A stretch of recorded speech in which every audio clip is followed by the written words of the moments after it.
Hello students, today we will read chapter 14 in English literature book Four Brothers Who Made a Loin. Okay, so this is a story of four brothers who learned magic powers. They wanted to show one another their knowledge and skills but ended being responsible for their death. तो ये एक story है जिसमें four brothers के बारे में है. चलिए पढ़ते हैं स्टोरी में क्या है. Once King Vikramaditya went back in the dense forest to fetch Betal, who had flown away after he had answered his question. Betal, as always, began another interesting story to keep Vikramaditya entertained during the journey. आपने सुना हुआ होगा विक्रमादित्य और बेताल के बारे में, जो कि इंटरेस्टिंग स्टोरीज बताते हैं और क्वेश्चंस करते हैं. तो वो दोनों एक डेंस फॉरेस्ट में घने जंगल में जाते हैं.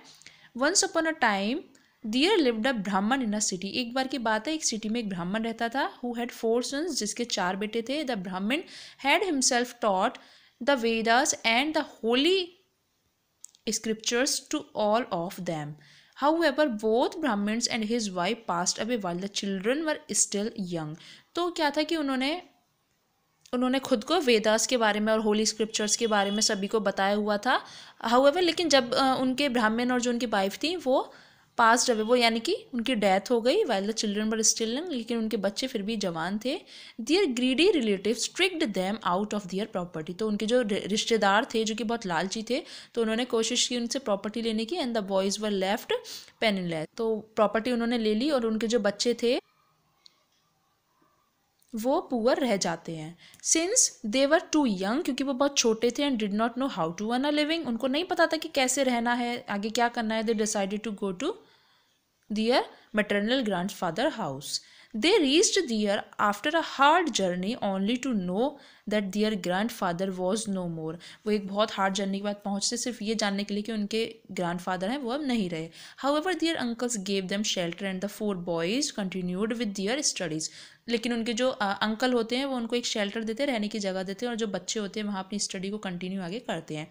एज अ मंथ पास्ट, काफ़ी सारे महीने निकल जाते हैं. The kind treatment started winning and they were no longer treated well or given enough food or proper clothes.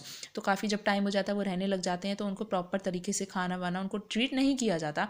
The boys did not know what to do. बच्चों को नहीं पता होता है, बॉयज़ लड़कों को, कि आगे क्या करना है.